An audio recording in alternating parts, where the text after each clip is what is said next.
Hey there, scary story fanatics. Welcome back to Cleaving Thought from Bone with your host, Sociopathic. Tonight, I'm up at camp, but Lumina G has an existential horror that might be right up your alley. So sit back, relax, and get ready for something just outside the edges of your mind that maybe you couldn't quite expect. The subtle whisper.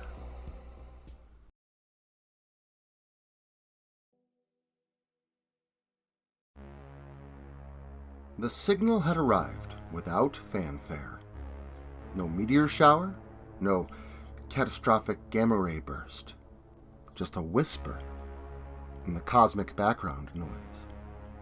A precise, non-random waveform emanating from a patch of sky previously considered utterly unremarkable. Dr. Eris Thorne, a theoretical astrophysicist whose life revolved around the elegant equations of the universe, was the first to flag it. His instruments, usually unflappable, hummed with a strange, almost nervous energy.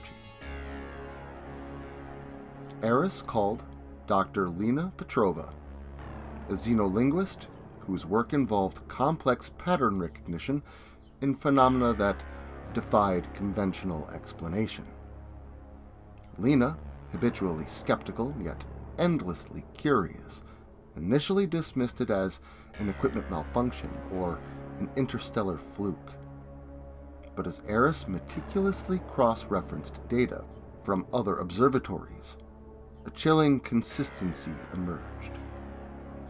The signal wasn't just a pattern, it was a complex, self-referential language, expanding and contracting with an impossible mathematical symmetry. And it wasn't coming from a point of source. It was coming from a perfectly black absence in the cosmic tapestry, a region that should have been filled with stars, but instead an absolute, light-devouring void. A new void. The scientific community, initially incredulous, was soon gripped by a mix of profound excitement and gnawing dread. This was not a black hole. It wasn't collapsing matter. This was an aperture, a tear in the fabric of existence that defied every known law, driven by the allure of the uncharted, by the promise of profound insight into the very nature of reality. Eris and Lena assembled a small, elite team. There was Dr. Ben Carter, a brilliant but volatile quantum physicist, whose mind thrived on paradox, and Dr. Evelyn Reed, a bioethicist whose role was to simply observe and document, a silent testament to human responsibility in the face of the unknown. And they called themselves the Aperture Collective. Their primary observation post, designated Outpost Echo, was established in the Atacama Desert, a desolate, bone-dry expanse chosen for its unparalleled atmospheric clarity and its vast, uninhabited emptiness. It was a place where the stars felt closer, where the terrestrial felt insignificant. The anomaly, christened Null Point, was invisible to the naked eye, a mere mathematical coordinate system in the sky. Yet its gravitational and temporal ripples were beginning to be felt, subtly, even at this distance. Initial weeks at Outpost Echo were exhilarating. The Null Point hummed, a silent, unseen presence. Their instruments, a dizzying array of custom-built sensors and quantum-entangled detectors, recorded phenomena that shattered textbooks. light bent in impossible ways, not around the null point, but into it, vanishing without a trace of absorption or reflection. Particles behaved erratically, flickering in and out of existence, or exhibiting properties that defied all known states. Ben hunched over his consoles and would cackle with a wild joy, muttering about fractile symmetries and hyperdimensional leakage. Lena found patterns in the waveforms that resembled no known terrestrial or extraterrestrial communication, but hinted at a structure so vast, so alien, it made her human brain ache. But then, the subtle unraveling began. It started with time. Eris would check his chronometer, swear an hour had passed by, only to find minutes had ticked by, or vice versa. Days bled into each other. Nights felt endless. The precise routines Elias, the base's logistics expert, had meticulously planned began to fray. Supplies seemed to shift positions. Water filters inexplicably clogged, and the digital logs showed gaps, impossible blanks where data should have been. When questioned, each member of the collective had a slightly different recollection of events. Ben, ever the contrarian, insisted it was a psycho-temporal feedback loop, a new frontier in perception. Evelyn just watched, her usually calm demeanor now etched with a faint worry. Then came the sensory distortions.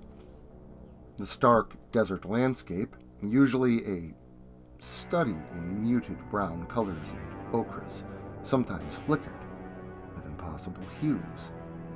Deep violets bleeding into electric greens, a momentary shimmer of pure, unnameable color at the edge of their vision. The pervasive scent of ozone, sometimes sharp, sometimes like static electricity, began to permeate everything, followed by periods of complete olfactory blankness, even where the dust and sweat of their own bodies seemed to cease to exist. Sounds, too, would distort. The hum of the generators would swell to a deafening roar, then fade into an unnerving silence, only to be replaced by faint, complex clicking sounds that seemed to emanate from the very air itself. One evening, as the null point's gravitational influence peaked, a new, terrifying discovery in itself, Lena experienced a profound shift. She was analyzing a particularly intricate waveform when the symbols on her screen seemed to detach, floating in the air before her, coalescing into vast, shifting geometries that pulsed with an internal logic that was both terrifying and utterly beautiful. She felt her mind expand, comprehending concepts that defied language, ideas of nested realities and dimensions coexisting.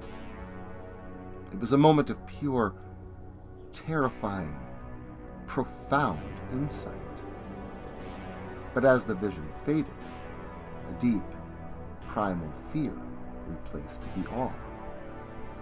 The insight wasn't benign. It showed her the insignificance of humanity, not as a cosmic dust mote, but as a fleeting, impermanent pattern within a far grander, indifferent, and utterly alien structure. Ben, however, was thriving in the chaos. He'd spent hours staring into the void through specialized optics, muttering about pure information. He claimed the null point wasn't empty, but full full of existence at a fundamental level that humans just couldn't process. "It's not just a void, it's a filter," he declared, eyes wide and bloodshot, a strange, manic energy thrumming off of him. "It's taking what doesn't fit and leaving what does. And we're about to fit!" His words, once stimulating, now sounded like a terrifying prophecy. The environment around Outpost Echo began to overtly shift. The desert floor, usually parched and cracked, developed strange, shimmering pools that reflected nothing. Cacti stretched into impossible, spiraling forms overnight, their spines taking on a crystalline sheen. Rocks nearest the station began to hum faintly, their surfaces rippling as if they were fluid. The rules of physics, which had governed their lives, were no longer absolute within the null point's growing radius of influence. One morning, Elias, the meticulous logistics expert, was nowhere to be found. His bunk was undisturbed, his tools neatly arranged. His disappearance wasn't like a man wandering off. It was like he had been unmade. His personal effects were still there, his toothbrush still in its holder, his mug on the table, but the man himself was simply absent. There was no struggle, no sign of forced entry, just a chilling void where a person had been. The others stared at each other, silent, their faces etched with a dawning, terrible understanding. Elias was the first. His form, his being, had been unraveled, seamlessly reordered into the vast, cosmic tapestry. The fear was no longer about discovery. It was about survival. But even survival felt like a quaint, human concept now. The sensory distortions intensified. The air shimmered, making it hard to focus, as if the very molecules were dancing to an alien tune. The cloying, sweet metallic scent of decay and ozone was constant, a suffocating blanket. Lena found herself increasingly drawn to the null point's waveform, not for study, but like a moth to a terrifying flame. She felt its pull, a siren song promising ultimate truth, even if that truth meant the annihilation of her own being. She saw the mathematical perfection, the infinite recursion, and understood that humanity's concept of individuality was merely a temporary, localized illusion within a vast, living, ever-shifting cosmos. The insights were terrifying, overwhelming. They were changing her. Her limbs sometimes felt detached, her thoughts not entirely her own. She began to speak in fragments of the null point's language, a series of clicks and sibilant whispers that made Eris's blood run cold. Ben, meanwhile, was undergoing a more direct transformation. He spent hours outside, staring at the anomaly, his eyes wide and unblinking. His skin, once pale, took on that strange, iridescent sheen Eris had seen on the mutated plants. His movements became jerky, his joints articulating in ways that seemed fundamentally wrong. He no longer ate or slept, subsisting solely on the null point's pervasive energy. One evening, Eris saw him extending a hand towards the void, his fingers stretching impossibly, lengthening and thinning into translucent tendrils that pulsed with that familiar green luminescence. He was no longer Ben Carter, the brilliant physicist. He was becoming something else, something forged by the anomaly, an embodiment of the unpredictable, profound change. "Ben?" Eris whispered, horrified. Ben turned, his eyes black pools reflecting the distant stars. But within them, Eris saw not malice, but an ancient, terrible comprehension. A sound escaped him, not human words, but a chorus of wet clicks and sibilant hisses, echoing the whispers Eris had heard in the depths of night. He wasn't threatened. He was invited to dissolve, to become part of the vast alien whole. Ben was no longer an individual, but a conduit, his human form a temporary vessel for a new, incomprehensible existence. Evelyn, the quiet observer, was the next to simply cease to be. Her documentation continued right up to the final moment. Her last entry, a series of precise, terrified observations of the world dissolving around her, of the colors warping, of the air thickening into a tangible, alien medium. She simply stopped existing in her chair, her pen dropping to the floor. The pen remained. Evelyn did not. Her consciousness, her identity, had been subsumed, integrated into the cosmic truth she had so diligently documented. Eris was the last. He watched Lena's eyes, full of a terrifying alien wisdom, as she gazed out into the unyielding void. He saw Ben, a monstrous, elongated silhouette against the dawn reaching towards the null point, a perfect, terrible communion.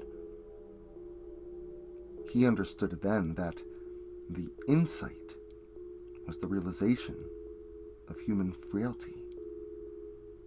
The change was the inevitable reordering by an older, vaster intelligence. The universe wasn't just big and indifferent. It was alive, hungry, fundamentally different from anything humanity could conceive. He fled, not for survival in the human sense, but to carry the echo of what he had witnessed, a desperate, futile attempt to warn a world that could never comprehend. He stumbled out of Outpost Echo, leaving the hum of the instruments, the unearthly glow of the vegetation, and the silent, expanding void behind him. He didn't know if he was entirely human anymore, or if pieces of the null point had already begun to reorder his own existence, his own essence. The null point remained, a scar in the firmament, its influence subtly expanding. Satellites would sometimes report inexplicable data corruptions. Astronomers would note strange energy fluctuations in seemingly empty space. And on quiet nights, sometimes, if you listen very closely, you can almost hear it. A faint, complex clicking, a sibilant whisper, promising both infinite insight and ultimate disillusion. A chilling reminder of the cosmological and existential horrors that lay just beyond the veil of human understanding. The universe was not just expanding, it was changing, and humanity was but a brief, fragile flicker in its terrifying, endless transformation. Well, that just goes to show you. Start digging into the nature of reality, and if the eldritch horrors don't get you, the existential madness will. But I hope it doesn't get you before next weekend, so you can stop back here on Saturday for more gore galore. And until then, make sure to like, share, subscribe, and turn on notifications, so I can catch you all again next Saturday.